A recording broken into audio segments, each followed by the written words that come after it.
வீட்டிலே சாப்பிடுகிறோம் சொன்னா ஆற அமர உட்கார்ந்து ஆற அமரன்னு சொல்றா இல்லையா, ஆற அதாவது நிதானமாக, அமர்ந்து நிதானமாகத்தான் சாப்பிட வேண்டும். அவசரமாக சாப்பிடக்கூடாது. ஒவ்வொரு மனிதனுமே சாப்பிடுறோம்னு நினைச்சு நம்ம அசால்ட்டா இருந்துட்டு இருக்கோம்.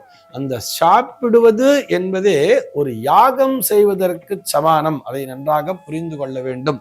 இன்னைக்கு நம்ம என்ன பார்க்க போறோம் சொல்லி பார்த்தா, ஒரு நேயரினுடைய கேள்விக்கான விடையைத்தான் பார்க்க போகிறோம். அந்த நேயர் என்ன கேட்டிருக்கார் அப்படின்னு சொல்லி பார்த்தோம்னா, சாப்பிடும் பொழுது கடைபிடிக்க வேண்டிய சாஸ்திர விதிமுறைகள் என்ன, எந்த திசையில் அமர்ந்து சாப்பிட வேண்டும் என்பதுதான் அவருடைய கேள்வியாக அமைந்திருக்கிறது.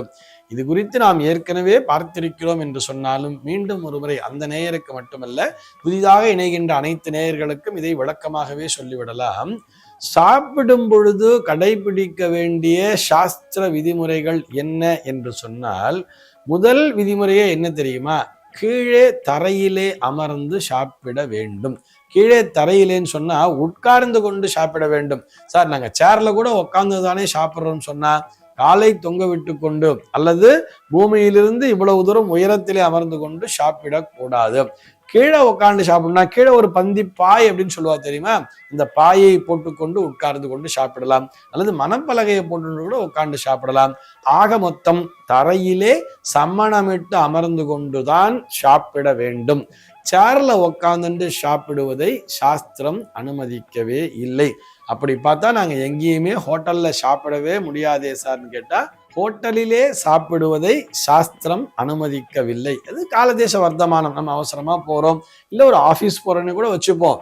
ஆஃபீஸ்ல ஒரு லஞ்சு சாப்பிட்றதுக்குன்னு ஒரு ரூம் வச்சிருப்பா, ஒரு டைனிங் ரூம்னு வச்சிருக்கான்னு சொன்னா அங்கெல்லாம் டேபிள் ஸ்டூல் தான் போட்டிருப்பா. அதெல்லாம் வேற வழியே இல்லை, தவிர்க்க முடியாத சூழல்ல அந்த மாதிரி ஒரு நாற்காலியில உட்காந்து சாப்பிட்றோம். ஆனால் வீட்டிலே சாப்பிடுகிறோம் சொன்னா ஆற அமர உட்கார்ந்து அமரன்னு சொல்றா இல்லையா, ஆற அதாவது நிதானமாக, அமர்ந்து நிதானமாகத்தான் சாப்பிட வேண்டும்.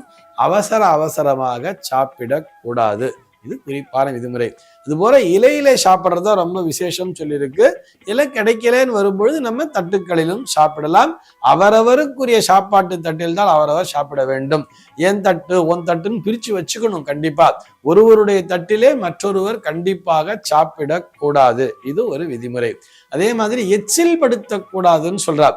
எச்சில்னா பக்கத்திலே 3-4 பேர் உட்காந்துட்டு அவன் தட்டுலேருந்து அவன் பாதி சாப்பிட்டுட்டே இருப்பான், அந்த தட்டுலேருந்து நான் எடுத்து வச்சுக்கிறது, என் தட்டுலேருந்து அவளுக்கு எடுத்து வைக்கிறதுங்கிற மாதிரி எச்சில்களை கலக்க கூடாது. இதெல்லாம் சுத்த பத்தம் கருதி சொல்லி வைத்திருக்கிறார்கள். இப்படித்தான் சாப்பிட வேண்டும்னு சொல்லிட்டு, அடுத்தபடியாக இந்த நேர் எந்த திசையில் அமர்ந்து உண்ண வேண்டும் அப்படின்னு சொல்லி கேட்டிருக்கார். எந்த திசையில் அமர்ந்து உண்ண வேண்டும் என்று சொல்வதை விட எந்த திசையை நோக்கி அமர்ந்து உண்ணக்கூடாது, இதைத்தான் சாஸ்திரம் வலியுறுத்துகிறது. எந்த திசையை நோக்கி அமரக்கூடாது அப்படின்னு சொன்னா, உணவருந்தும் பொழுது வடக்கு திசையை நோக்கி அமர்ந்து உண்ணக்கூடாது.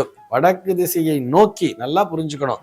அப்போ நம்ம தெற்கு திசையில உட்கார்ந்துருப்போம், உட்கார்ந்துட்டு வடக்க பார்த்துட்டு உட்காந்து சாப்பிடக்கூடாதுன்னு தான் சொல்லியிருக்காளே தவிர, தாராளமாக தெற்கு திசையை நோக்கி அமர்ந்து கொண்டு உணவினை அருந்தலாம். ஏன் சார் வடக்கு திசையை நோக்கி அமர்ந்து கொண்டு சாப்பிடக்கூடாதுன்னு சொன்னா, இந்த காந்த புலம்னு சொல்றா இல்லையா, அது மொத்தமும் வடதுருவத்திலே சென்று குவியும் என்பதால் வடக்கு திசையை நோக்கி அமர்ந்து சாப்பிடுபவர்களுக்கு உடம்பிலே பிரச்சனை என்பது சேரலாம் அப்படிங்கிற மாதிரி சொல்லியிருக்கா. ஆக வடதிசையை நோக்கி அமர்ந்து சாப்பிடக்கூடாது. சாதாரணமா வடக்கு திசையை தவிர மற்ற திசைகளை நோக்கி எப்படி வேண்டுமானாலும் அமர்ந்து கொண்டு சாப்பிடலாம். எப்படி வேண்டுமானாலும் அமர்ந்து கொண்டு சாப்பிடலாம் என்ன, நம்ம சொன்ன மாதிரி தரையிலே அமர்ந்து கொண்டு அழகா சம்மணமிட்டு உட்கார்ந்து கொண்டு சாப்பிட வேண்டும். ஒவ்வொரு மனிதனுமே சாப்பிடுறோம்னு நினைச்சு நம்ம அசால்ட்டா இருந்துட்டு இருக்கோம். அந்த சாப்பிடுவது என்பதே ஒரு யாகம் செய்வதற்கு சமானம். அதை நன்றாக புரிந்து கொள்ள வேண்டும். அதனால்தான் சாப்பாட்டுல உட்கார்ந்தவங்கள பாதியிலேருந்து எழுதியிருக்க கூடாது சொல்லுவா தெரியுமா.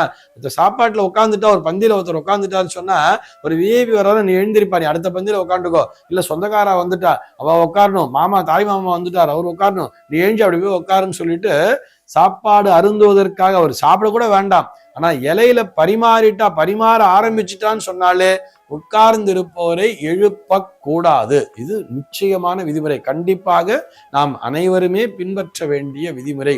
ஏன்னு சொன்னா, ஒவ்வொருவருமே உணவருந்துவது என்பது ஒரு யாகம் செய்வதற்கு சமானம்னு சொல்லுது சாஸ்திரம்.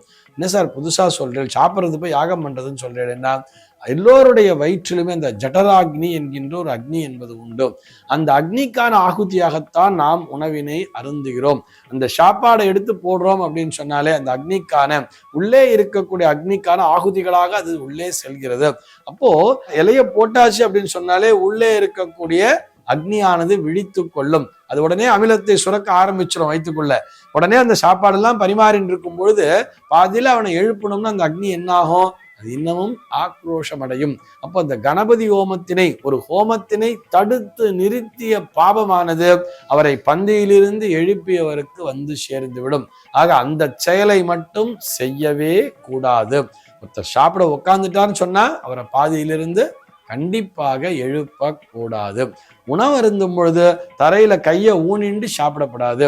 நாம் ஒரு யாகம் செய்வதுன்னு சொன்னோம் இல்லையா, யாகம் செய்யும் பொழுது எப்படி ஒரு நல்ல சிந்தனைகளோடு இருப்போமோ அதே போலத்தான் நற்சிந்தனைகளோடு, மனதிலே எந்த விதமான கவலையும் இன்றி, எந்த விதமான யோசனைகளும் இன்றி, அதை என்ன பண்றது இது என்ன பண்றதுன்னு சொல்லிட்டு சாப்பிடும் பொழுது நம்முடைய சிந்தனைகள் வேற எங்குமே செல்லக்கூடாது. இறை வழிபாட்டின் பொழுது எப்படி மனமானது இறைவனின்பால் ஒன்றுகிறதோ அதே போலத்தான் உணவு அருந்தும் பொழுதும் என்ன சாப்பிடுறோம், எதை சாப்பிடுகிறோம் என்று மனமானது புரிந்து கொள்ள வேண்டும். அது மூளைக்கும் இன்ஸ்ட்ரக்ஷன்ங்கிறது போகணும். அழகா ரசிச்சு ருசிச்சு மெதுவாகத்தான் உணவு அருந்த வேண்டும். டைம் ஆயிடுச்சு, அவசர அவசரமா அள்ளி போட்டுட்டு போறேன்னு சொல்லிட்டு, எனக்கு ஸ்கூலுக்கு டைம் ஆயிடுச்சு, எனக்கு ஆபீஸுக்கு டைம் ஆயிடுச்சு, சீக்கிரமா கொண்டான்னு சொல்லிட்டு 4 ஸ்பூன்ல 4 அள்ளி போட்டுட்டு எல்லாம் போய் சாப்பிடவே கூடாது. இது அனைத்துமே உடல் நலத்திற்கு தீங்குதான் விளைவிக்கும். சர்வே ஜனாஹ சுகினோ பவந்து.